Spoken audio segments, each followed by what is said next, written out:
Un hombre, un gallego de Viveiro, amante de la pesca, por cierto, termina siendo una de las personas más influyentes, uno de los pensadores más influyentes en la política universitaria en nuestro país. ¿Cómo se llega a lo más alto? Roles de liderazgo tanto en el sector público como en el sector privado. Hablamos de abogado del Estado por oposición, 36 años vinculado a la universidad. Sus conocimientos contribuyeron a que la empresa top de nuestro país y del mundo, Inditex, se convirtiera en eso, estando él en la cúpula con varios cargos, secretario general y del Consejo, director de cumplimiento normativo, presidente del Comité de Ética, 32 años en Inditex, nada menos. Hoy Antonio Abril, presidente de la Conferencia de Consejos Sociales de las Universidades Españolas, nos visita aquí en este episodio de Noray de Ideas, que pretende ser un testimonio vital, un testimonio de una trayectoria que sigue mirando al futuro, con gesto sereno, con gesto firme sobre todo, y con la convicción y la sabiduría que dan el estudio, el trabajo y la docencia. Así que hoy con Antonio Abril soltamos amarras, comienza Noray de Ideas. Antonio Abril Abadín, presidente de la Conferencia de Consejos Sociales y presidente del Consejo Social de la Universidad de La Coruña. Bienvenido a esta edición de Noray de Ideas. Muchísimas gracias, Diego. Lo primero decir que estoy encantado de estar aquí, de participar en este programa del Consejo Social, con el que hemos puesto pues toda nuestra ilusión y todo nuestro empeño para hacer lo que creo que tenemos que hacer, que es poner en valor la universidad pública, la universidad en general, y transmitir a la sociedad la importancia de priorizar la universidad y la educación en general. Vamos a hablar de muchas cosas en este tiempo que tenemos juntos, pero también lo compartimos en este espacio, en el Museo Espacio Solo de Madrid, con estas obras de arte, referencia del mundo de arte, que por cierto usted es un gran amante del arte. Soy un gran amante del arte y fíjate, tiene mucho que ver con la educación, porque a mí me abre la mente, que es lo que tiene que hacer la educación, la formación. A mí me abre la mente hacia el mundo del arte, pues un profesor que tuve en mi etapa preuniversitaria, y luego pues continúas con una serie de contactos que te van introduciendo, te das cuenta de lo bonito que es este mundo, de la importancia que tiene el arte, las humanidades. Oye, que a pesar de que vivimos en tiempos de tecnificación y en tiempos de transformación tecnológica, pues sigue estando detrás la persona, el ser humano, y el arte es la manifestación de las distintas etapas por las que pasa el ser humano a lo largo de la historia, ¿no? Entonces yo, efectivamente, es decir, en determinados aspectos del arte, y además, como tú has dicho, yo soy de Viveiro, yo soy gallego, y hay una etapa del arte gallego que es la que lleva a cabo la inmigración gallega, sobre todo en Argentina, a lo largo de los años 40, 50, con Luis Seoane, con Maside, etcétera, etcétera. Yo me enamoré de esa etapa, soy coleccionista de esa etapa y en otros sentidos también, pero qué importante es que tengamos esa perspectiva humana que te da el arte. Nos preguntábamos al inicio de este Noray de Ideas, ¿cómo se llega a lo más alto? ¿Cómo llega ese chico de Viveiro, Antonio Abril, a lo más alto de su carrera? Pues mira, es relativamente sencillo, ¿no? Lo primero que tengo que decir es que yo soy un funcionario genético, A veces se me presenta efectivamente como exalto directivo de Inditex, presidente del Consejo Social, pero yo soy un funcionario genético. ¿Por qué? Porque mi padre fue inspector de aduanas e impuestos especiales muchísimos años, con destinos en Canfranc, en Irún, en Ribadeo, en Vivero. Allí conoció a mi madre y estuvo el hombre allí 23 años. Yo estoy casado con una señora que es magistrado, mi hermano ha sido inspector de Hacienda muchísimos años, mis dos hermanas son funcionarias públicas, mi hijo mayor es inspector de trabajo, yo soy abogado del Estado. Es decir, primero la oposición. Vocación universitaria yo creo que la he tenido siempre, por convicción en el valor de la educación y por lo bonito que es transmitir conocimientos, abrir las mentes de las personas hacia metas más altas. Pero mi padre, que, insisto, fue funcionario muchos años, insistió a todos sus hijos primero una oposición y después, a partir de ahí, hacéis lo que queráis, ¿no? Entonces yo hago la oposición de abogado del Estado. Mis destinos son primero Lugo, luego Coruña. Sorprendentemente, porque con el número que había sacado en la oposición podía haberme quedado en Madrid, podía haber ido a Barcelona, podía haber ido a otros destinos teóricamente más apetecibles. Pero yo tenía a la que entonces era mi novia trabajando allí, en Galicia, y yo quería estar en Galicia, y Coruña era mi destino favorito, aunque yo soy también muy asturiano y muy ovetense, pero pero por supuesto muy gallego. 4 años y medio en las abogacías del Estado de Lugo y de Coruña. Inditex inicia un procedimiento de selección pues para la selección de un abogado, porque aunque parezca mentira por el tamaño de la empresa que tiene hoy, en aquel entonces había un solo abogado en la empresa. El que estaba se iba, se hace el proceso de selección a través de un headhunter en Madrid, de Russell Reynolds, y me llama a la abogacía del Estado, me dice si me interesa. Yo digo que estoy muy bien en la abogacía del Estado, pero que por supuesto estoy dispuesto a mejorar mi posición y a no rechazar ofertas interesantes, y se me hace la oferta de Inditex. Yo en aquel momento, lo cuento como anécdota, pues subo a la planta donde estaba la inspección de Hacienda y les pregunto qué es esto de Inditex, porque yo no tenía ni idea, aunque me había ido a una tienda y me había comprado una camisa que mantuve muchos años, por cierto. Pero aquello no era mi mundo, evidentemente, ¿no? Entonces la inspección de Hacienda, sin revelar datos que no podían revelar, obviamente, me dan una impresión fantástica, magnífica de lo que es el grupo Inditex, del proyecto que está en curso. Luego yo hablo con 2 o 3 personas de mi confianza y de alto nivel que conocen a la empresa y tomo la decisión de decir que sí. Bueno, son estas cosas que pasan por tu puerta una vez en la vida, o las tomas o las dejas, pero afortunadamente la tomé, ¿no? Con todo el apoyo de mis padres, fíjate, de mi padre funcionario, de mi familia funcionarias, porque aquello pintaba muy bien. Era un proyecto muy interesante, en aquel momento con solo 70 y pocas tiendas en España y una solo fuera de España en Oporto, pero a mí me encantó el proyecto. Cuando hablé con José María Castellano, con José María González Quintián, entonces era el director de Recursos Humanos, me gustó mucho el proyecto, la oferta era muy interesante, no solo desde el punto de vista económico, ya en aquel momento se hablaba de la salida a bolsa posible de la empresa en un futuro más o menos próximo, y pues me integré en el grupo Inditex, donde, por cierto, yo creo que mi mérito está en haber sabido adaptar mi mentalidad funcionarial y mi formación y genética funcionarial pues a un proyecto empresarial tremendamente agresivo, tremendamente potente, y que se ha convertido en la mayor experiencia empresarial de la historia de España, sin duda alguna, ¿no? Al tiempo, yo ya antes de eso, en el momento que llego a Coruña, me voy a ver a José Luis Meilán Gil, que era catedrático de Derecho Administrativo. Mi vocación inicial era ser catedrático de Derecho Administrativo. Le pido poder dar clases, hacer la tesis doctoral. Empiezo con él la tesis doctoral, que nunca terminé, desafortunadamente, porque no tuve tiempo.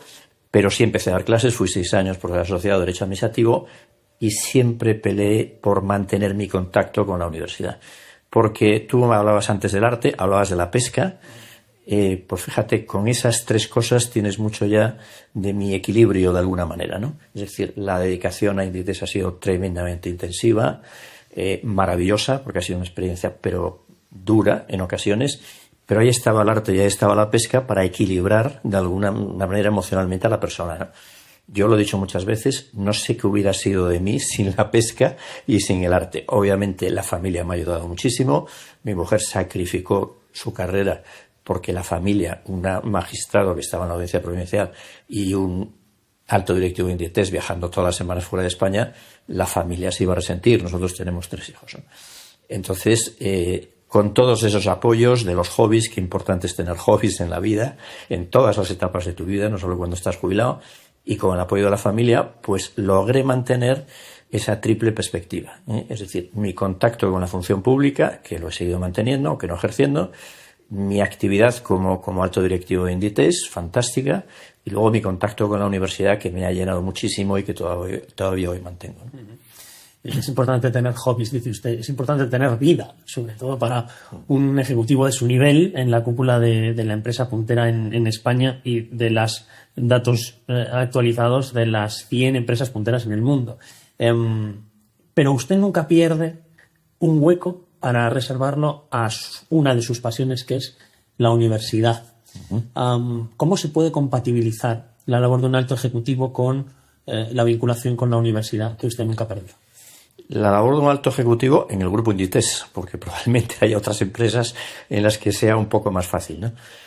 No fue fácil, la verdad es que no fue fácil, fue muy duro como experiencia personal. Es decir, yo era profesor de Derecho Administrativo en lo que entonces se llamaba el nocturno, el grupo nocturno. Yo tenía 600 personas matriculadas en mi asignatura, iba a los exámenes aproximadamente 300, me acuerdo perfectamente, y yo hacía un examen teórico y un examen práctico. Yo venía cansado durante la semana de viajar, de trabajar, de la intensidad de la expansión del grupo Inditex, y me ponía a corregir 600 exámenes con un compromiso personal que no era fácil de mantener.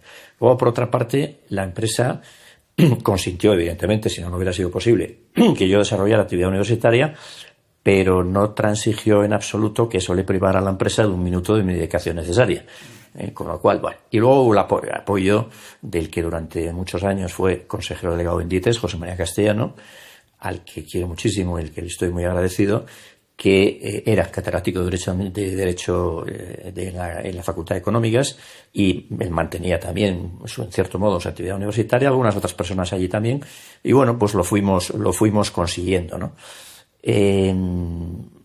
Pero ya digo, no fue fácil, pero estoy encantado de haberlo hecho.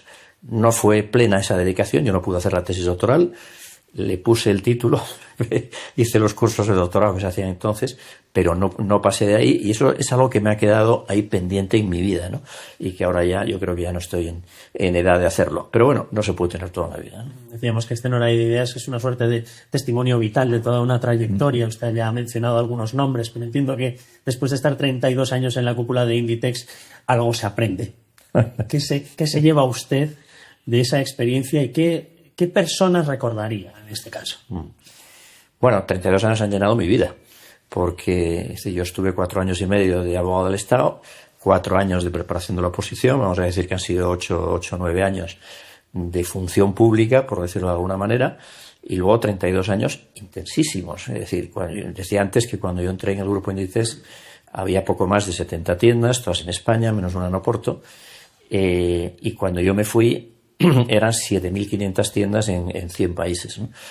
Hoy ya no se dice el número de tiendas porque la venta online, evidentemente, es lo que realmente importa, y el número de tiendas deja de ser tan representativo. Pero viendo los datos que recientemente ha dado Inditex, pues estamos hablando de un grupo que entre venta presencial en tienda o física en tienda y venta online está vendiendo en 250 países, y con una venta bruta, es decir, con unos datos de ventas que se acercan a los 40.000 millones de euros y unos beneficios el año pasado, si no me equivoco, yo no soy muy bueno recordando números, de 5.380 millones de euros, caja neta de 11.500 millones de euros, etcétera, etcétera. Eso, yo cuando lo explico, lo que puedo explicar en la universidad, y me parece muy interesante estas experiencias empresariales, llevarlas a la universidad para que incentiven y para que motiven a los estudiantes universitarios.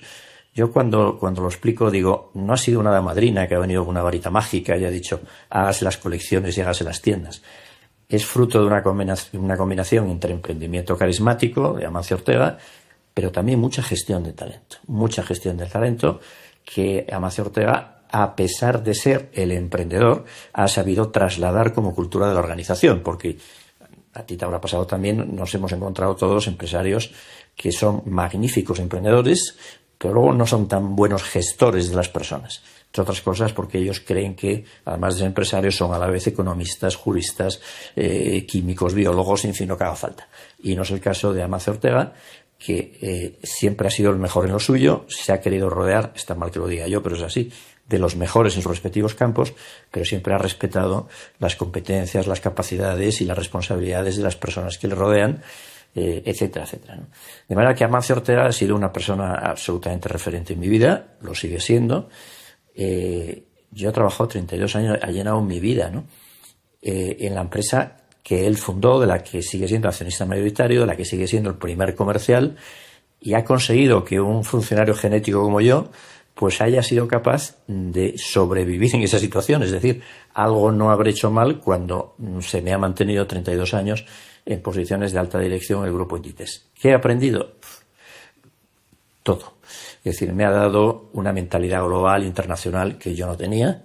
Afortunadamente, mi padre estaba obsesionado con que sus hijos aprendieran idiomas. Yo llegué al grupo Inditex con inglés y con francés, lo cual en ese momento era una ventaja añadida. Hoy día ya no, evidentemente, pero en aquel momento sí. Aprendes lo que se puede llegar a hacer cuando se ponen los medios. cuando se pone esfuerzo, cuando se pone trabajo, cuando se aporta mérito. Es decir, cómo una persona puede crear una cultura de innovación constante. En el Grupo Inditex no hay un departamento propiamente dicho de innovación, precisamente porque la innovación tiene que estar en cada departamento y en cada persona. Lo que supone una empresa que te promociona profesionalmente, que te genera expectativas, que si realmente tienes las capacidades personales para desarrollar un puesto de trabajo, te promociona y te promueve, no importa cuál sea tu titulación, y esto es muy importante, es decir, en el Grupo Inditex las mayores aportaciones de valor las han hecho y las siguen haciendo personal comercial que no tiene en muchísimos casos una titulación universitaria e incluso no tienen una titulación secundaria, pero son los sueldos más altos porque generan mucho valor, se los merecen y son los que realmente llenan y generan la cuenta de resultados. Yo muchas veces cuando me preguntaban, usted es abogado del Estado, usted es presidente del Comité de Ética, es director de cumplimiento normativo, usted es secretario general del Consejo, ¿cuál es su misión esencial en Inditex? Pues mire, hacer posible que los comerciales fabriquen y vendan ropa. Eso es así, ¿no? Y el que no lo entienda no entiende lo que es el Grupo Inditex y no entiende las razones por las cuales Inditex es hoy la empresa que es, ¿no? Entonces, es decir, esa primacía de lo comercial y el saberte poner en tu sitio, respetar esas competencias y, como yo he dicho muchas veces, asumir y aceptar lo que no entiendes, porque tu formación no ha sido esa y dices, pero ¿cómo es esto posible? Bueno, pero ves los resultados, ¿no? Entonces dices, te vuelcas en la cultura de la empresa, ¿no? Entonces, es decir, eso es lo que a mí me gustaría trasladar al sistema educativo y a la universidad. Yo siempre he dicho que mi ilusión es esos principios y valores que han hecho el Grupo Inditex, esa idea del trabajo del mérito, ese discurso de Amancio Ortega de que el mundo es global, el mundo es competitivo y precisamente por eso es inmensamente agradecido y justo con el esfuerzo y el mérito. Si tú al cliente, que es el dueño, evidentemente, o sea, el Inditex empieza y acaba por el cliente. Si tú le das al cliente la mejor oferta con la mejor relación precio-calidad y en un entorno de compra adecuado, te va a responder, ¿no? Entonces, esa confianza, ese ir siempre hacia adelante y no mirar hacia atrás, ese que tantas veces, bueno, yo lo he hablado con él y lo discutimos a nivel de debate, ¿el emprendedor nace o se hace? Bueno, el emprendedor nace, evidentemente, ¿no? Pero que necesitamos tantos que hay que hacerlos. Y si alguien nace con esa capacidad y no se la desarrollas en un sistema educativo, se puede perder un emprendedor, ¿no? Y necesitamos, evidentemente, emprendedores. Entonces, es decir, esa mentalidad de toma decisiones, estás convencido del modelo de negocio, no tienes ninguna duda, en ese camino aciertas y te equivocas, las dos cosas forman parte del camino, pero lo que tienes que hacer es tomar decisiones. Y cuando estás convencido del modelo de negocio y tomas las decisiones adecuadas, pues mira lo que se consigue, ¿no? Es decir, hacer desde Arteixo, desde A Coruña, la mayor empresa del mundo de fabricación de prendas de vestir y complementos. Con esas cifras. Es espectacular. ¿Era exigente? ¿Es exigente Amancio Ortega? Es tremendamente exigente. Es tremendamente exigente y eso forma parte de la cultura de la empresa. Pero empieza por ser tremendamente exigente consigo mismo. Es decir, a mí me ha trasladado muchas veces el mensaje de aquí el que más tiene que trabajar y el que tiene que tener más presencia soy yo. Y tú eres el que más tienes que trabajar de tu departamento. Porque si en tu departamento hay alguien que trabaja más que tú y es mejor, lo pongo a él de director. Y la gente sabe que es así, lo cual motiva muchísimo a las personas. Entonces, gente que entra a un determinado nivel con una determinada titulación o sin ella y demuestra unas capacidades de gestión, unas habilidades, la empresa lo promociona. Y eso es la cultura, eso se traslada a la cultura de toda la empresa. Y eso hace que la gente rinda y que se saque partido del talento. Eso es lo que yo llamo la gestión del talento, que en Inditex se hace muy bien, y eso es lo que echo de menos yo en la universidad pública, que no hay esa gestión del talento. Cuando el talento de las personas no es inferior al que pueda tener Inditex o al que puede tener cualquier gran empresa española, por mucho que facture o por muy internacional que sea. El talento de nuestras personas en la universidad pública es excepcional. Y sin embargo, no tenemos universidades de excelencia internacional, no tenemos las universidades competitivas y eficientes que tenemos que tener, porque hay un sistema de gestión corporativa excesivamente burocrática que no permite que ese talento explote y que ese talento dé lo que puede dar de sí, ¿no?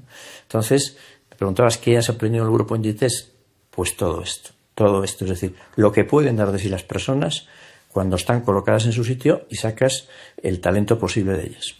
Enseguida hablamos de la universidad, pero por cerrar capítulo Inditex hay otro nombre importante, creo, en su trayectoria profesional en esa empresa, que es José Luis Bonet. José Luis Bonet es una persona muy importante en mi trayectoria profesional, no en Inditex. José Luis Bonet fue muchos años presidente del grupo Freixenet, al que está vinculado familiarmente. Tiene una larga trayectoria como profesor de la Facultad de Derecho, ya está jubilado, pero como profesor de la Facultad de Derecho de la Universidad de Barcelona, es decir, doble faceta empresarial y universitaria, que es un dato importante. En este momento es el presidente de la Cámara de Comercio de España y es una persona de gran compromiso social. Padre de familia muy numerosa, que no necesitaba estar trabajando a estas alturas, tiene un gran compromiso social. Es el que ha creado Andema, que es la Asociación de Defensa de la Marca, yo estuve ahí con él. Es el que ha creado el Foro de Marcas Renombradas Españolas. Yo, desde la fundación del foro hace 25 años, soy vicepresidente del Foro de Marcas Renombradas Españolas. Es el que ha creado una iniciativa que tiene mucho que ver con lo que estamos hablando, que se llama Valores que crean sueños y que consiste en coger a estudiantes de secundaria e ilusionarlos. Decirles esto que estoy diciendo yo y que José Luis comparte plenamente. Es decir, estás en un país de libre mercado, estás en un país del primer mundo, tienes unas oportunidades educativas fenomenales, no busques excusas, trabaja, esfuérzate y verás hasta dónde puedes llegar, porque el sistema te lo facilita. José Luis siempre me ha pedido que esté con él, me pidió que estuviera con él en Andema, estuve en el Foro de Marcas Renombradas Españolas, él ya no está de presidente, es presidente honorario, presidente de honor, pero yo sigo estando ahí. Y cuando se va a la Cámara de Comercio de España me pide que esté ahí con él, y crea una comisión Universidad de Empresa en la Cámara de Comercio de España, que es la primera comisión de trabajo que se crea allí, en la Cámara de Comercio, creo, y me pide que sea presidente y ahí está esa comisión y ahí estamos trabajando, ¿no?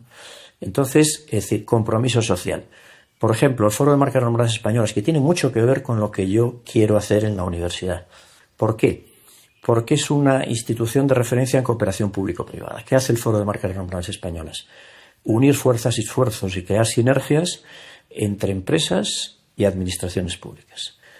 Hay una asociación de empresas, pero luego esa asociación se reúne con las administraciones públicas que tienen competencias en materia de internacionalización y competitividad de la economía española en una fundación que es el Foro de Marcas Renombradas Españolas, y se trata de unir el impulso de la administración pública, el impulso de las empresas, el impulso de cualesquiera referentes de la sociedad civil para mejorar la marca España, entendiendo que una marca país fuerte crea sinergias con las marcas corporativas y que si somos capaces de apoyar la marca país en marcas corporativas y entre todos mejorar la imagen de la marca España y entre todos mejorar la competitividad de la economía española, es decir, una institución generosa que no busca el beneficio de un determinado sector de la actividad económica, sino de toda la economía española, pues mejor para todos. Es decir, el lema del foro es juntos vamos más rápido, juntos llegamos más lejos.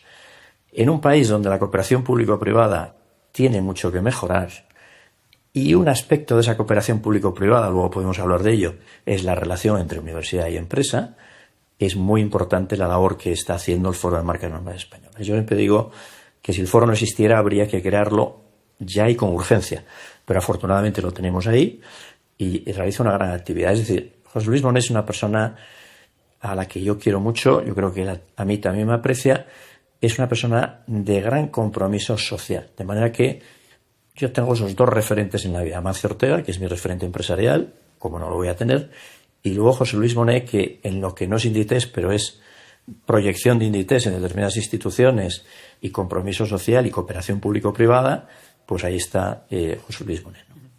Señor Abril, ¿España tiene una buena universidad? Vamos a ver, España tiene una buena universidad pública, no hay duda. Tenemos unas universidades públicas, yo digo que muy meritorias. Ya acabo de decir que no tienen la excelencia internacional que el talento de sus personas se merece, por toda una serie de circunstancias, pero sí que es verdad que la universidad pública en condiciones muy desfavorables, porque tiene dos grandes problemas endémicos, que es el sistema de gobernanza, que luego podemos hablar de eso, y el déficit de financiación, porque este es un país que no apuesta por la educación y no apuesta por las universidades, sin embargo ha sido capaz de hacer un sistema universitario sólido, compacto, ha democratizado el acceso a la educación superior. España es un país muy generoso en la producción, si se me permite la expresión, de egresados universitarios. Luego tenemos un problema de que el sector productivo no es capaz de absorberlos, pero de alguna manera sí que generamos mucho y bueno egresado universitario, y en ese sentido hay que tener una visión muy positiva de la Universidad Pública Española. Una universidad, ya digo, muy meritoria en condiciones muy desfavorables. Pero tiene esos dos problemas endémicos, tiene alguno más, derivados de esos, y sobre todo tiene un problema que es su sistema de gobernanza, que es absolutamente inadecuado. Viene de una ley orgánica, la de reforma universitaria, que se hace en el año 1983. En ese año España era lo que era, veníamos todavía de la ley Villar-Palasí de 1970, es decir, universidad intervenida. La Constitución era todavía muy reciente, 5 años desde su aprobación. Y como decía el viejo Garrigues, España es un país pendular. Muy frecuentemente damos bandazos, es decir, tenemos una situación extremada hacia un lado y la extremamos hacia el otro. Y eso es lo que hacemos en el año 1983, donde cometemos, yo creo, uno de los grandes errores de la transición española. Y es entender que la autonomía universitaria, que es esencialmente libertad de investigación y libertad de cátedra, requería la autogestión, el autogobierno universitario. Es decir, sacar a la sociedad o no dejar a la sociedad capacidad de decisión dentro de la universidad. Y se hace un sistema de gestión corporativa o de autogobierno. Es decir, la universidad, los cargos se eligen por sufragio corporativo interno, empezando por el rector, que se elige por voto ponderado de quienes trabajan y de quienes estudian en la universidad. Eso no es sufragio universal, porque ni tú ni yo votamos, ni los que estamos aquí votamos, la sociedad no vota y sin embargo financia muy mayoritariamente la universidad con sus impuestos. Y eso ha producido algo que es inevitable, pero no porque sea universidad, es inevitable en cualquier empresa, en cualquier institución donde los cargos de dirección se elijan por sufragio corporativo. Y es un inevitable conflicto de interés entre los intereses de quienes votan y los intereses de la institución, porque todos tendemos dentro de una organización a la autosatisfacción de nuestro interés, salvo notables excepciones, que son esas excepciones que confirman la regla. De manera que, si quieres que te vote, que hay de lo mío, y si no da satisfacción al que hay de lo mío, voto al otro, que siempre va a haber uno que esté dispuesto a dármelo, ¿no? Y eso ha perjudicado mucho la competitividad de la universidad y ha generado una endogamia que es lo contrario a la meritocracia. Y una institución pública que transmite conocimiento, investiga y tiene la obligación incumplida en la sociedad española de transferir, de cooperar con el sector privado, de lograr a través de la tercera misión universitaria que la mucha y buena investigación que hace el sector público, concretamente las universidades en España, se convierta en creación de puestos de trabajo a través de las empresas, pues eso no se ha cumplido. Y de ahí viene muchas consecuencias, ¿no? Se ha creado una excesiva distancia entre universidad y empresa. La universidad ha mirado hacia sí misma. La prueba es que se ha creado méritos curriculares con la publicación científica y no con la transferencia de resultados. Entonces, somos un magnífico país en publicaciones científicas. Hacemos el 3,3% de la publicación científica mundial, que más o menos se corresponde con el peso económico de España en el mundo, pero todos los índices de transferencia de resultados, es decir, de cooperación entre universidad y sociedad y empresa, están muy bajos. Tanto la creación de spin-offs, que son las empresas de base tecnológica universitaria, como la generación de patentes y la cesión al sector productivo a través de licencia u otros medios de transmisión de la propiedad intelectual o industrial, como los antiguos artículos 83 o artículo 60 de la LOSU en cualquiera de sus variantes con las empresas. Estamos muy por debajo de lo que deberían ser los índices de transferencia. Y esto yo estoy muy satisfecho al decir que no es que lo diga la Conferencia de Consejos Sociales, es decir, esto es algo generalizadamente aceptado, pero es algo que ha asumido una ley que nosotros hemos apoyado mucho y hemos aplaudido, que es la Ley 1722 de modificación de la Ley de Ciencia, Tecnología e Innovación del año 2011, que dice en su prólogo que un reto no logrado en la sociedad española es la transferencia de los resultados de la investigación de la ciencia pública al sector productivo y su conversión en puestos de trabajo y riqueza. Y, en consecuencia, mandata a los agentes públicos de investigación que generen esos mecanismos de intermediación, incluso creando sociedades públicas mercantiles. Este es un dato importante y una absoluta innovación dentro de nuestro posible sistema de transferencia de resultados, porque efectivamente eso se requiere pues para el desarrollo de España, etcétera, etcétera, etcétera, ¿no? Cosa que la LOSU, la Ley Orgánica Universitaria que hemos hecho el año pasado, la Ley Orgánica 2 2023, lamentablemente pues va en la dirección contraria. No se pronuncia a favor de la transferencia de resultados. Todo lo contrario, dice que la transferencia de los resultados derivados de la investigación universitaria tienen que ser ciencia pública, ciencia ciudadana y evitar su mercantilización. Literal, evitar su mercantilización. Es decir, una pena que hayamos hecho dos leyes hermanas en paralelo y que van en dirección muy contraria, ¿no? ¿Hay posibilidad de revertir eso? Vamos a ver, quiero decir, los precedentes no nos han ayudado y una ley universitaria tiene una vocación de vigencia considerable.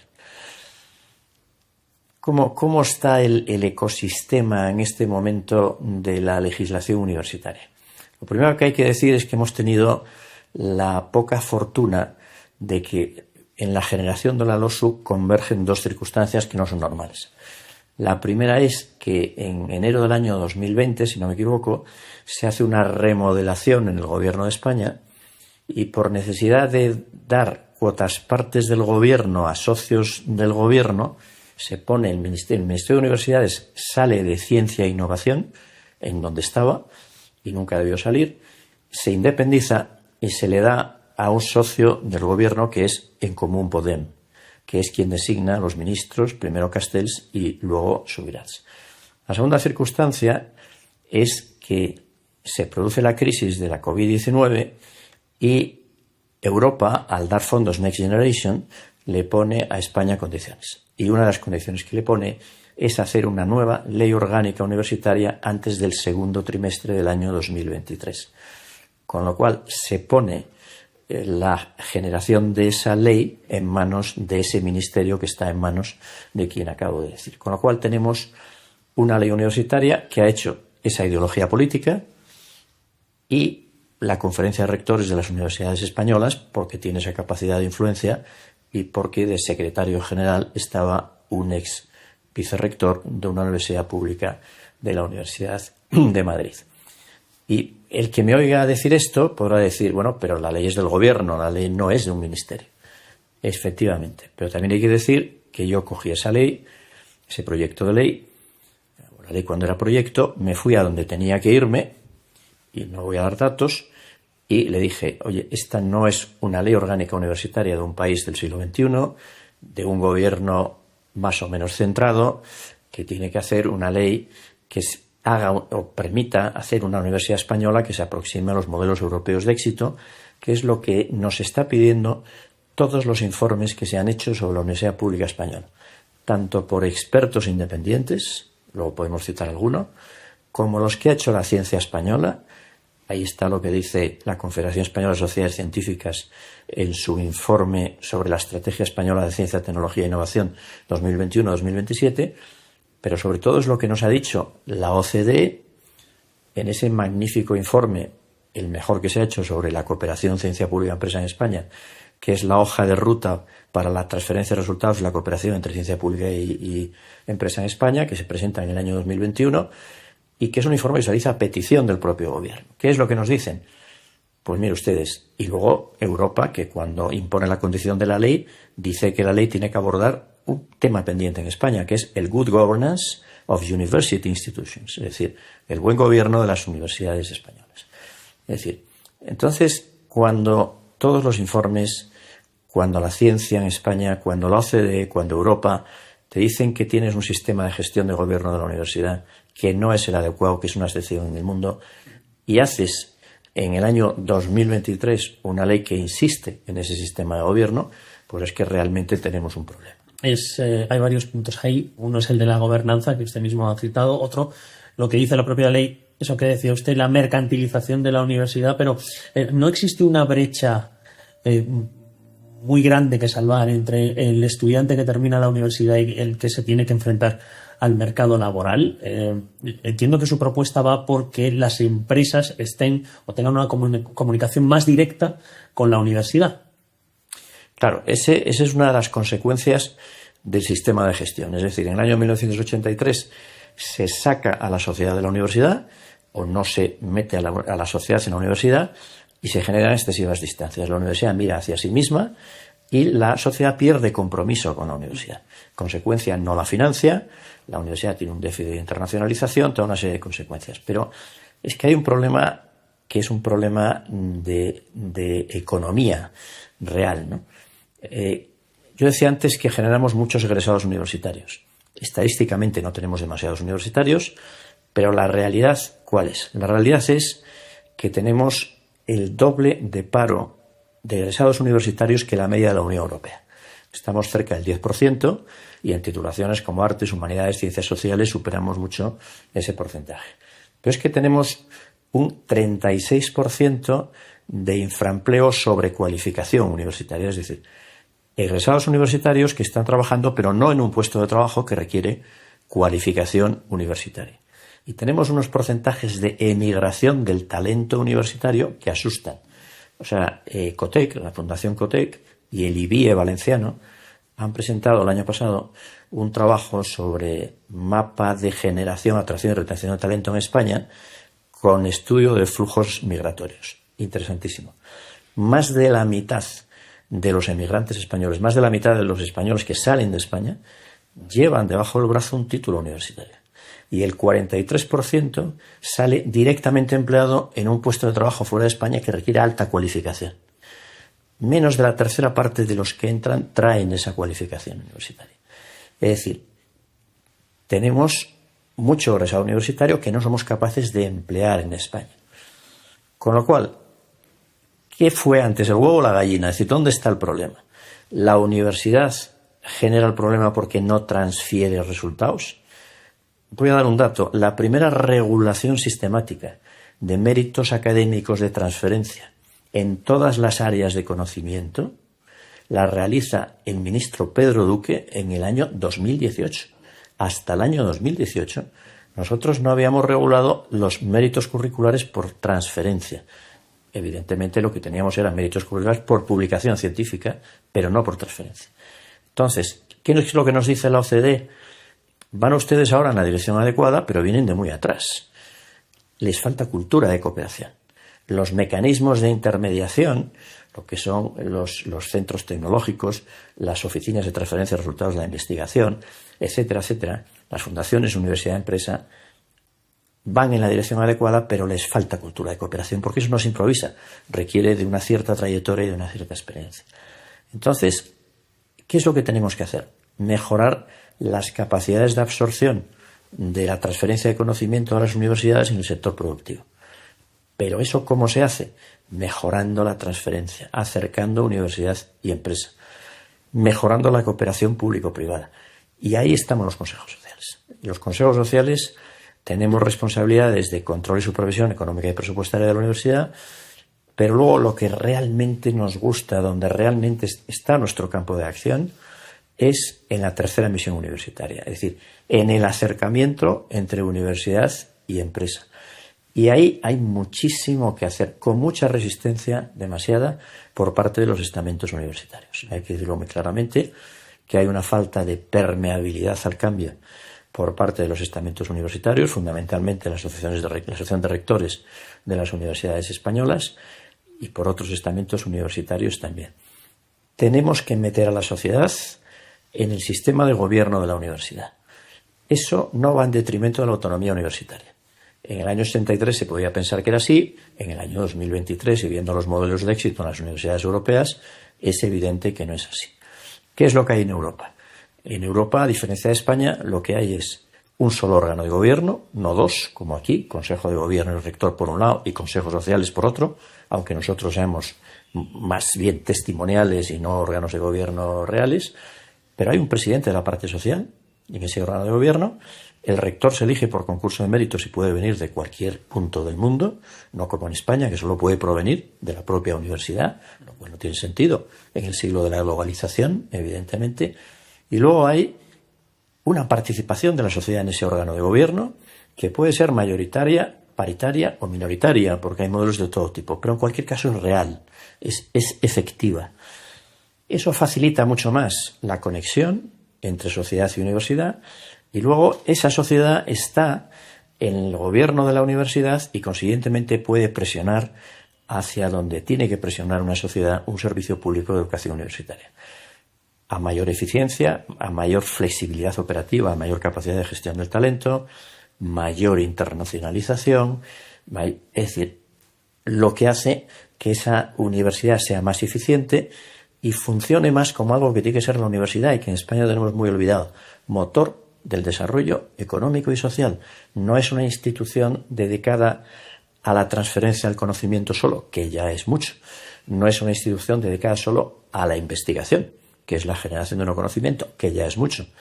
Es que hay que meter en la cultura universitaria, que forma parte de sus misiones esenciales, con el mismo grado de dedicación y eficiencia de las otras dos, transferir al sector productivo los resultados de la investigación. Y ahí tenemos un larguísimo camino que hacer y mucho que mejorar y mucho que aprender de los modelos europeos y americanos. Usted es el presidente de la Conferencia de Consejos Sociales de las Universidades Españolas. ¿Qué futuro le augura? ¿A las universidades españolas? A la Conferencia de Consejos Sociales de Universidades y a su papel. Vamos a ver, la Conferencia de Consejos Sociales es la asociación que reúne a los consejos sociales de las universidades públicas y a los órganos de gobierno de las universidades privadas también. Sean fundaciones, sean consejos de administración o se les llame de cualquier otra manera. Porque queremos ser los representantes de la sociedad en el mundo universitario, tanto universidades públicas como universidades privadas. Entonces, si yo decía antes que la universidad pública es muy meritoria porque ha hecho lo que ha hecho en condiciones muy difíciles, yo diría que la Asociación de Consejos Sociales de la Conferencia es mucho más meritoria todavía porque actuamos en condiciones muy, muy complicadas. Porque los consejos sociales no tenemos el reconocimiento que deberíamos tener. Porque no nos lo dio ninguna de las leyes universitarias de la historia de la moderna democracia en España y desde luego no nos lo ha dado la ley orgánica universitaria que se aprobó el año pasado. Entonces tenemos que pelear contra corriente, luchar contra corriente. Tenemos que convencer a la sociedad española de que tiene que comprometerse mucho más con la universidad, de que tiene que apoyar mucho más la universidad. Y lo que te dice la OCDE es, miren ustedes, al cambiar el sistema de gobierno tienen dos direcciones posibles. Una es aproximarse a los modelos europeos, un solo órgano de gobierno, haga desaparecer usted los consejos sociales, cree un nuevo órgano de gobierno, con arreglo a la estructura a la que yo me he referido antes. Ahora, si no se atreve usted a hacer eso, porque la OCDE se da cuenta de que eso en España es muy difícil, fortalezca usted los consejos sociales. Dele más recursos, dele más capacidades, dele más competencias, porque es lo que tiene. Es lo que tiene usted que representa a la sociedad en la universidad. Es muy difícil. Porque al no apostar por ello la LOSU, sino todo lo contrario, le deja el camino muy complicado a las leyes de desarrollo de la LOSU por parte de las comunidades autónomas, que lógicamente tienen que respetar la LOSU. Entonces ahí tenemos dos problemas. Primero, que también hay muchos gobiernos de las comunidades autónomas que no se dan cuenta de la necesidad de ese cambio de la universidad, o que si se dan cuenta no quieren hacerlo. Luego hablamos un poco, si quieres, de las actitudes de la izquierda española y de lo que no es izquierda española en el mundo de la universidad, que eso hay mucho que hablar. Pero no es fácil que ahora las comunidades autónomas pues apuesten por los consejos sociales y se den cuenta de la necesidad de fortalecerlos, que se puede hacer, ¿no? Por ejemplo, voy a poner un ejemplo nada más. Es decir, nosotros tenemos por ley la competencia de control y supervisión económica y presupuestaria de la universidad.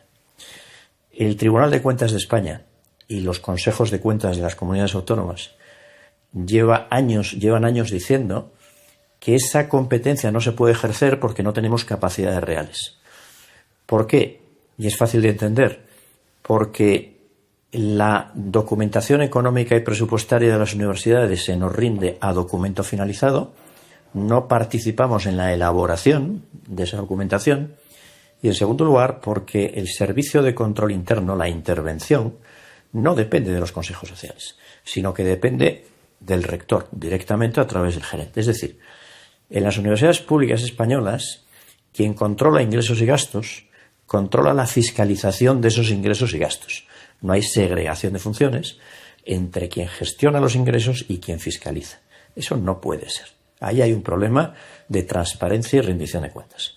Y los consejos sociales deberíamos de ser ese escenario de transparencia y rendición de cuentas que realmente está pidiendo la Universidad Pública Española. Porque, insisto, la financiamos todos con nuestros impuestos, muy mayoritariamente, entre un 60 y un 80%. Entonces, ¿qué dice la LOSU? Pues la LOSU no se atrevió a adjudicarle ya la dependencia del control interno a los consejos sociales, por las resistencias de los estamentos universitarios y por planteamientos de tipo político.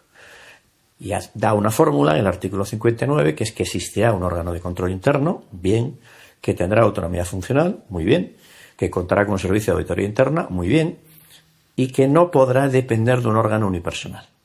Es decir, que me decía mi ministro, ahí tienes tu marco.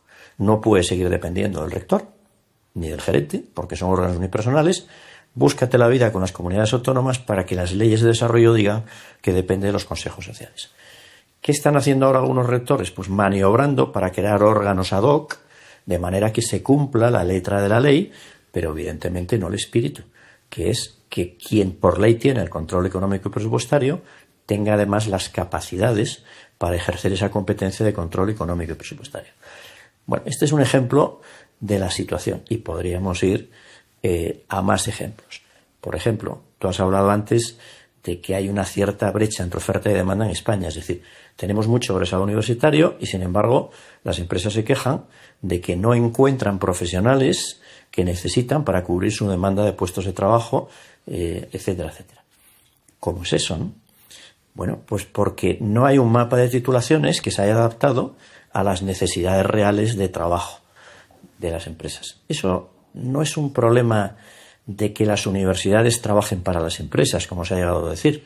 Eso es un problema de que nuestros egresados universitarios tengan empleabilidad y haya una mano de obra adecuada a las necesidades de las empresas que haga que las empresas crezcan, generen más desarrollo económico y social, más puestos de trabajo.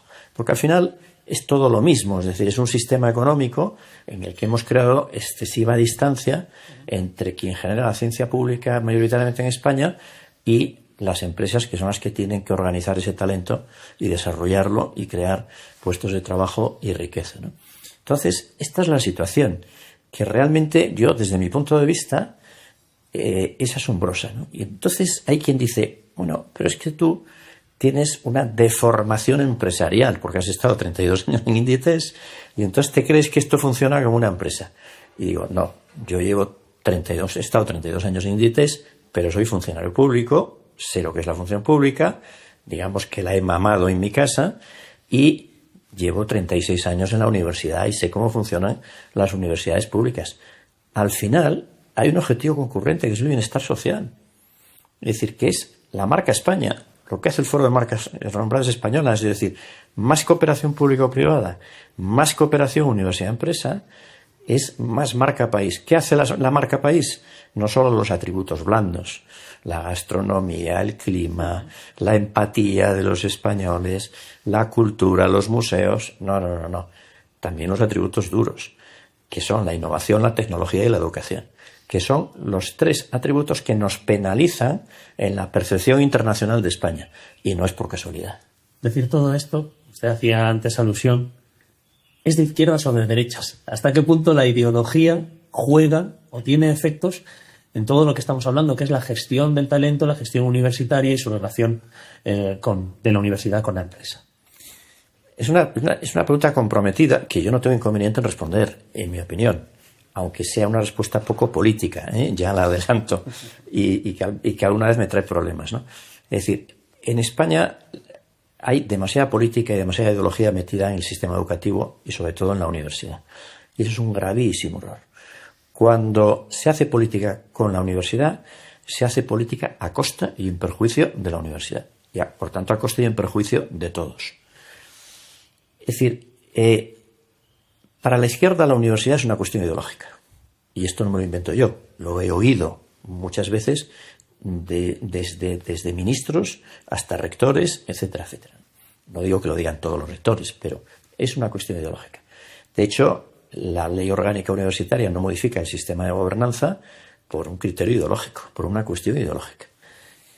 Y lo que no es izquierda en España, el centro-derecha, no prioriza la universidad y no considera que la universidad sea un tema suficientemente importante como para abordar la reforma del gobierno de la Universidad Española. Y digo dos cosas más. Mira, en el año 2018 hay un presidente de CRUE, hay un magnífico presidente de CRUE. Yo tengo un magnífico concepto de los rectores, de los presidentes de CRUE, son unas personas de una capacidad una entidad intelectual, etcétera. Otra cosa es que tengan un componente académico y muchas veces les falta el componente de gestión que da pues la práctica empresarial que no tienes en la universidad. Pero mira, en el año 2018, un presidente de CRUE, con el que yo tenía una relación muy fluida, fruto de una reflexión interna de él, me dice: mira, Antonio, esto hay que cambiarlo. Esto hay que cambiarlo porque ya no da más de sí. Es decir, no podemos seguir así, por todas las razones que antes yo he expuesto. Pero el cambio nunca va a venir de dentro. Nunca la propia universidad pública va a generar el cambio. Y cuando se haga va a generar resistencias. Esa es la realidad. Pero es que tampoco tiene la responsabilidad de hacer el cambio la universidad pública. No se la podemos pedir. ¿De quién es la responsabilidad? De los que estamos aquí. Y concretamente de nuestros representantes políticos, que están para eso. Y entonces vamos a dar un aldabonazo a esa sociedad y a esos representantes políticos. Organizamos un acto en el Congreso de los Diputados al que va CRUE, Conferencia de Consejos Sociales, Cámara de Comercio de España, José Luis Bonet, organizaciones empresariales, sindicatos, organizaciones estudiantiles, alumni, alumnos, etcétera, etcétera, y aprobamos un manifiesto. Y ese manifiesto dice dos cosas fundamentales. Le pedimos a la sociedad española, a través de nuestros representantes políticos, que den mayor prioridad a la educación en general y a la universidad en particular en sus decisiones. Primer tema. Segundo tema, que se apruebe una nueva ley orgánica universitaria, fruto de un gran consenso social plasmado en un pacto de Estado. Fracaso total, en lo primero y en lo segundo. No lo logramos. Es decir, y luego ves resistencias tales que en la Conferencia de Consejos Sociales hemos acuñado, porque como somos pocos y pequeños, tenemos que centrar mucho los mensajes y decirlos muy alto, ¿no? Y entonces hemos centrado un mensaje a los políticos que es el siguiente. Y nos pedimos tres cosas, ¿eh? Y sobre todo se lo pedimos a lo que no es izquierda, a lo que es centro y derecha, que cuando tuvo la oportunidad no hizo lo que tenía que hacer y que cuando vuelva a tener la oportunidad yo quiero convencerles de que hagan lo que tienen que hacer. Mira, os pedimos valentía, porque la reforma de la universidad pública no es fácil, no ha sido fácil en ningún país del mundo, pero mira cómo todos los países que nos rodean la han hecho en este siglo XXI, con sus resistencias, pero la han hecho, porque han puesto por delante el interés general a los problemas políticos que puede generar a corto plazo una reforma universitaria. Valentía. Segundo, generosidad, porque toda reforma de educación es a medio y largo plazo, y siempre más allá de las próximas elecciones. Por consiguiente, no seas político cortoplacista y sé estadista. O sea, no pienses en las próximas elecciones, piensa en las próximas generaciones. Y tercero, y sobre todo, grandeza de miras. Grandeza de miras. Y es el primer mandamiento de la Conferencia de Consejos Sociales: España será en el futuro el resultado de lo que hoy sea capaz de invertir en educación y en sus universidades. Que enlaza mucho con otra cosa que hacemos mucho el Foro de Marcas en las marcas españolas, que es estudiar los intangibles. Porque la marca país es un intangible. El poder transformador de la educación es otro intangible. Y España, Fundación Cotec, es el 14º país de la Unión Europea por inversión en intangibles. No creemos en lo que no se ve, creemos en lo que tocamos. Políticos cortoplacistas que no tienen mentalidad de largo plazo, y este es un problema que tenemos de país. Estamos a punto de tener en España más universidades privadas que públicas. ¿Esto tiene relación? con lo que estamos hablando? Tiene mucha relación. Todo está relacionado de alguna manera. Tenemos en este momento 41 universidades privadas autorizadas en España y 50 públicas y 10 más en curso de aprobación. Es decir, a la finalización de este curso académico, 24 o 25 vamos a tener en España más universidades privadas que públicas. En porcentaje de alumnos, en el año 2000 eran el 10% en universidades privadas, ahora son el 22% en grado y el 44% en máster. Y creciendo. Y claro, se ha generado el debate, ¿no?, de entre universidades públicas y universidades privadas. Y entonces ahí la conferencia tiene un planteamiento muy claro. Es decir, la Constitución española consagra el principio de libertad de empresa y libertad de creación de centros docentes. O sea, la creación de universidades privadas es un derecho constitucional. Está claro, en segundo lugar, que no toda institución que transmite conocimiento se puede llamar universidad. Hay que pedirle unas características mínimas, unos niveles mínimos, tanto en transmisión de conocimiento, como en investigación, como incluso en transferencia de resultados. Dicho esto, hay una normativa, que además en España es reciente, relativamente reciente, es un decreto del año 21. Si se cumple la normativa, se cumple el procedimiento administrativo. Y luego, además, una peculiaridad del sistema español es que toda universidad, pública o privada, tiene que aprobarse por una ley aprobada en Parlamento, que es un acto político, no es un acto administrativo susceptible de control jurisdiccional ordinario, ¿no? Y ahí está la soberanía popular, ¿no? Entonces, es decir, ¿qué es lo que está pasando? Bueno, hay una lectura muy fácil, y es decir, bueno, los que tienen dinero y no consiguen sacar una carrera en universidad pública se van a una universidad privada y pagan. Es un error. Habrá casos, efectivamente. Y habrá titulaciones, como es medicina, en que con una nota de corte tan alta y tan pocas plazas, efectivamente, quien no ingrese en la pública se vaya a hacer medicina a una privada. Pero es la excepción. Hay que tener autocrítica y ser suficientemente modestos como para ver que la universidad pública se puede quedar en un sistema de gestión como el que tiene, pero la sociedad continúa evolucionando. La sociedad no se va a parar. La sociedad cada vez cambia más en menos tiempo. Vivimos tiempos de cambio constante. Entonces, es decir, la universidad privada viene a llenar huecos que no cubre la universidad pública. Y se está aprovechando de esas, digamos, faltas de eficiencias de las universidades públicas. ¿En qué concretamente? Tiene mucha más flexibilidad operativa, mucha más capacidad de gestión del talento, porque funciona en régimen de institución privada y no pública. Está mucho más cerca del sistema productivo y trabaja mucho más la empleabilidad de sus estudiantes. Este es un tema muy importante. Yo lo digo por activa y por pasiva. Cuando yo era universitario, era impensable un licenciado universitario en paro. Eso era impensable. Eras un titulado universitario. Trabajabas aquí o allá, más o menos nivel, pero no tenías paro. Y ahora hemos visto lo que hay en España. Es decir, casi la mitad de los egresados universitarios no trabajan en un puesto de trabajo adecuado a su titulación. Y por tanto, la empleabilidad es un factor importante. Y a lo que a mí me llega, y los estudios que se han hecho, revelan que las decisiones de estudiantes y familias cuando van a la universidad privada es porque ven la empleabilidad mucho más cerca. Entonces, hay dos opciones por parte de la universidad pública para reaccionar, porque hay que reaccionar. Una, que es la que me temo que vamos a seguir, es restringir las condiciones para que se creen universidades privadas.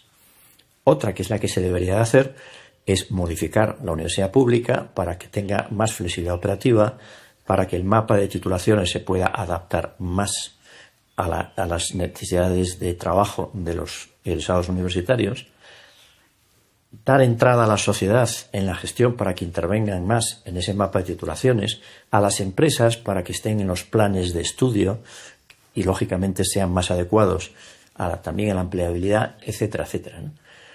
Bueno, esta es nuestra opinión, esta es mi opinión, y es la que yo le he transmitido y transmito en público y en privado. Pero es muy difícil, con una ley orgánica aprobada el año pasado que no responda a las necesidades reales de lo que tiene que ser una universidad pública, es muy difícil hacer ese cambio. ¿Y cómo encajamos ahí la formación profesional de grado superior? ¿Revalorizarla, potenciarla, tiene efectos también en la universidad pública? Tiene muchos.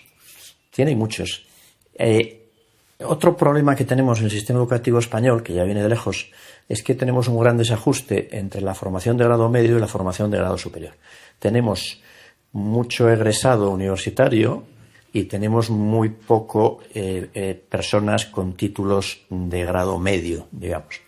Cuando por la naturaleza del sistema productivo, que está constituido inmensamente por microempresas en sectores tradicionales de actividad con muy poca vocación de transformación tecnológica, hay que decirlo, la formación de grado medio es mucho más apta para la empleabilidad.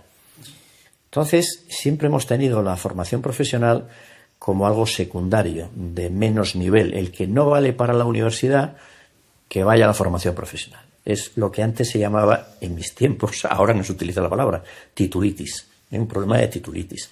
Es decir, mis hijos tienen que tener un título universitario. ¿Cómo van a ir a formación profesional?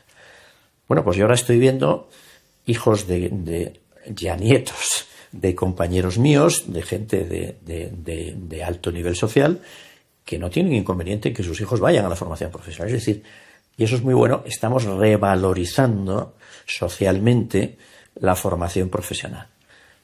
En el albor del siglo, en el comienzo del siglo, había 180.000 estudiantes de formación profesional. Hoy son casi 500.000.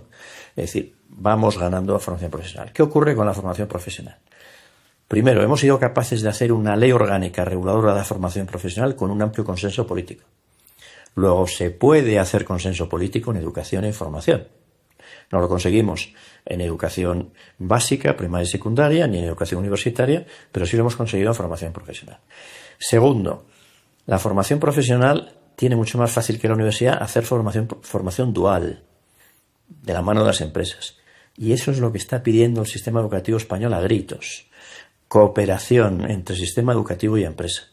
Formación dual. Tercero, da una formación muy práctica, y eso es lo que las empresas aprecian y mucho. Cuarto, hay mucha demanda de trabajo. Los alumnos de formación profesional de grado superior salen prácticamente contratados, ganando un sueldo relevante. Hay algunos oficios que se retribuyen francamente bien, y eso es importante en la mentalidad de los estudiantes y de las familias. Y quinto, tienen pasarelas accesibles a la universidad. Es decir, tú puedes hacer formación profesional, tienes una experiencia práctica, accedes a un puesto de trabajo con relativa facilidad y si quieres puedes seguir la titulación universitaria. Que curiosamente las estadísticas están diciendo que solo un porcentaje bajo, un 20% de quienes tienen título de formación profesional superior van a la universidad y eso es un dato indicativo. La vía contraria, haces un título universitario y luego haces formación profesional, es mucho más complicado. La formación dual universitaria, la Conferencia de Consejos Sociales, estamos insistiendo mucho en ella. De hecho, ahora en octubre presentamos aquí en Madrid un trabajo que hemos hecho con la Fundación Bertelsmann y la Universidad de Mondragón sobre formación dual universitaria, pero es mucho más difícil porque a la universidad le cuesta mucho más esa formación conjunta con las empresas. Entonces, ¿qué pasa? Hay tres frentes que van a afectar y mucho a la universidad pública. Primero, la competencia de las universidades privadas, como hemos visto. Segundo, la competencia de la formación profesional de grado superior. Y tercero, la crisis demográfica. Es decir, entre el año 2000 y el año 2023 hemos perdido en España 1 millón de personas en edad típica universitaria, entre los 18 y los 24 años. Si hemos leído los periódicos de estos últimos días, las portadas de cantidad de periódicos y la noticia importante, se inicia la educación infantil con el menor número de alumnos en la historia de España, porque tenemos la demografía que tenemos. Todo eso al final es menos clientes para la universidad. Entonces, aumenta la competencia. Como no mejores la oferta, trabajando la flexibilidad operativa, la gestión del talento y la empleabilidad, vas a tener un problema de subsistencia. Porque encima, otra consecuencia que tienes de la falta de cooperación público-privada, universidad-empresa, es que la financiación de las universidades, que es insuficiente, claramente insuficiente, porque una sociedad a la que has echado de la gestión quieres que luego te financie generosamente, y así no funcionan las cosas. Una universidad que tiene esos problemas no genera fuentes de financiamiento propio. Esa transferencia de resultados no genera ingresos. No hay cultura de captación de ingresos a través de la transferencia. Entonces lo que tienes es un problema de futuro muy importante. Al final es difícil abstraerse, cuando se habla de la gestión de la universidad, de la política. Pero al final estamos en un país con un gobierno central y 17 gobiernos autonómicos que también tienen algo que decir, entiendo, en la gestión de la universidad. ¿Qué podríamos decir en este sentido? ¿Qué papel deberían tener esos dos factores, gobiernos autonómicos, gobierno central, de cara a lo que usted está diciendo ahora de la financiación de las universidades? No solo de la financiación, sino de la regulación y del funcionamiento de las universidades públicas y privadas. Porque no olvidemos, se aprueban por una ley de la comunidad autónoma las universidades. El Estado no tiene universidades, tiene la UNED y poco más. Bueno, vamos a ver, es decir, la ley orgánica es la que es y hay que respetarla, evidentemente. Pero la ley orgánica, y además en eso el ministro Subirats cambia mucho la tendencia del ministro Castells, deja huecos para que la legislación de desarrollo que necesariamente hay que hacer, ahora hay que modificar todas las leyes universitarias de las comunidades autónomas, también hay que modificar los estatutos de las universidades, que es otro campo de batalla, evidentemente. Entonces, en la negociación por parte de la Conferencia de Consejos Sociales, que fundamentalmente llevamos a cabo el secretario general de la conferencia y yo quiero agradecer al secretario general pues el esfuerzo tremendo que ha hecho de apoyo al presidente para esa negociación. Ha sido muy duro, con el ministerio ha sido muy duro. Se nos ha llegado a decir, se nos ha llegado a menospreciar, a pesar de ser la representación de la sociedad que financia la universidad en la universidad. Y se nos ha llegado a decir, oye, es que todos los que han negociado, todos en contra de los consejos sociales. Los estamentos universitarios, estudiantes, personal técnico administrativo de gestión y servicios, la conferencia de rectores de la Universidad de España, todos contra los consejos sociales. Absurdo ese sentido. Pero eso es lo que hay. Ahora el ámbito de la guerra, si se me permite la expresión, de la negociación, se ha trasladado a las comunidades autónomas. Hay que ir una por una. Y tratar de convencer a los políticos, a quien gobiernan esas comunidades autónomas, que tienen que aprovechar los huecos que deja la legislación orgánica para fortalecer los recursos y las competencias de los consejos sociales. Porque es lo que hay. No se puede abordar una reforma profunda vía comunidad autónoma de la universidad pública, pero sí se puede hacer esa segunda vía que decía la OCDE. Lo que tienes, que son los consejos sociales, refuérzalos. Y ahí estoy yo, yendo comunidad autónoma por comunidad autónoma. No estoy satisfecho. Vengo de estar ahora mismo en Canarias, muy bien. Canarias está con un proyecto de ley de consejos sociales. Es una de las comunidades autónomas donde hay una ley propia de consejos sociales, que debería ser así en todas ellas, muy desarrollada, siempre han ido por delante del resto de las comunidades autónomas. Allí los consejos sociales sí controlan la intervención, sí tienen capacidades de control económico y presupuestario y sí tienen una intervención decisiva en el funcionamiento de la universidad. Muy bien. Pero luego hay otras comunidades autónomas, y ya no hablo de tendencias políticas de un lado o de otro, pero sabemos que la mayoría de las comunidades autónomas están en manos de quien están. Y acabamos de decir que lo que no es izquierda le falta compromiso con la universidad. Y eso es lo que yo estoy notando en las comunidades autónomas y en ese partido político que controla esas comunidades autónomas. Me cuesta mucho llegar. Esa es la realidad. Yo no tengo inconveniente en decirlo.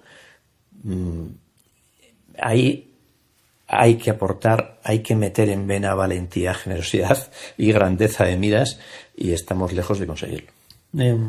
Terminando esta entrevista, me pongo en la piel de un chaval de 17 y 18 años que ahora tendrá que elegir, que quiere seguir estudiando, pero dice, ¿y a dónde voy?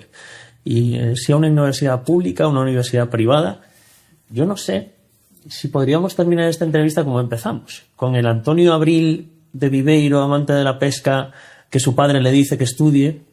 Si ese Antonio Abril estuviese hoy día, año 2024, y tuviese que elegir un camino universitario, dada la situación de la universidad hoy, ¿qué elegiría? ¿Una universidad pública o una privada? Pues vamos a ver, depende de dónde estés, evidentemente, y de que puedas o no trasladarte fuera. Depende de tu vocación, porque hoy hay no sé cuántos miles de nombres y de titulaciones.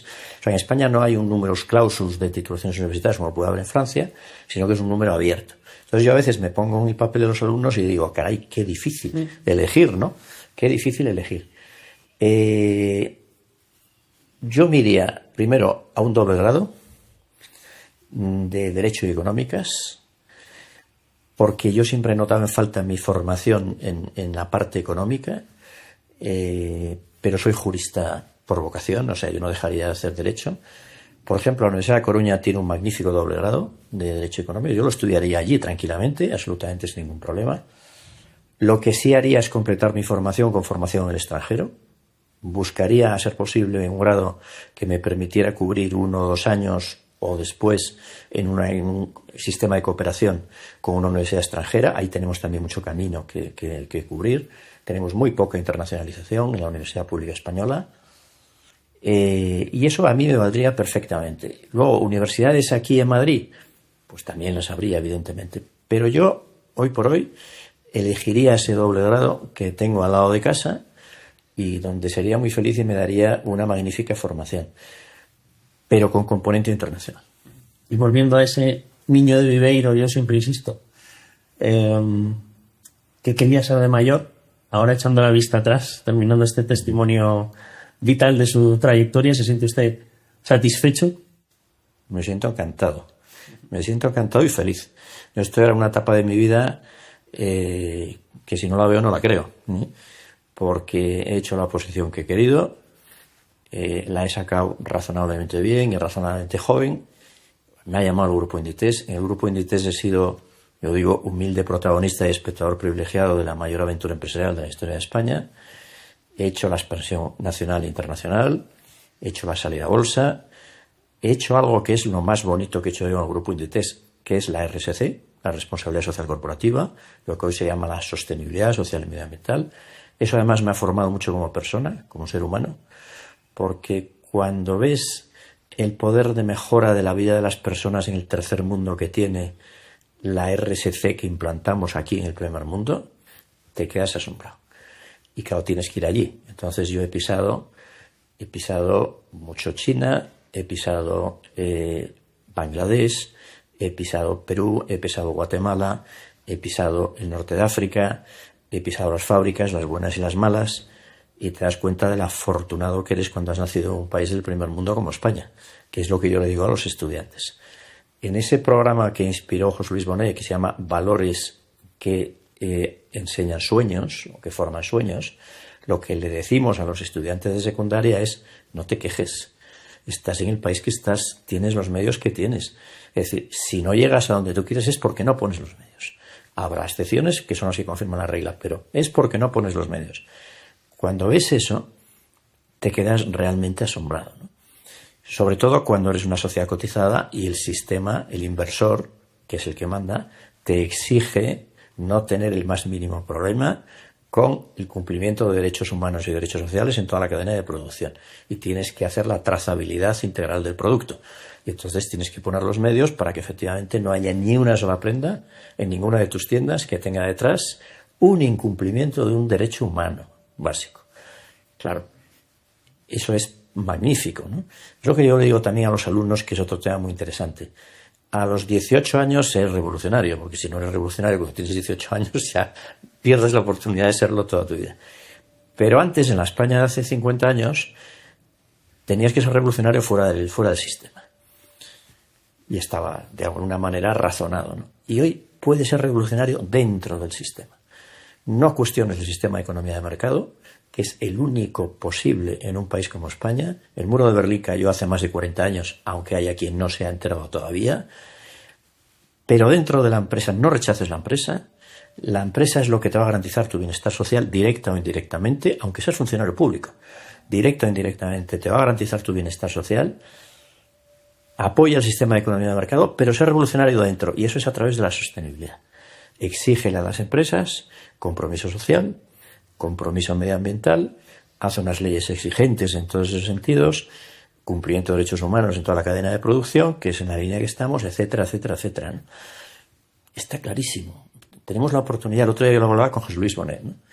Y le trasladaba, yo no soy una persona excesivamente optimista, debería serlo más, pero yo le decía a José Luis, ¿qué problemas y tal? Y José Luis, que es mucho más optimista que yo, me decía: España tiene un potencial inmenso. Tiene un potencial inmenso. Esperemos no estropearlo. Esperemos no estropearlo. Revolucionario es usted, también tengo que decirle, apoyando esta suerte de episodios del Noray de Ideas desde el Consejo Social de la Universidad de La Coruña, señor Antonio Abril, ha sido un auténtico placer. Y muchas gracias, me encanta, nunca me habían llamado revolucionario. Me encanta la idea.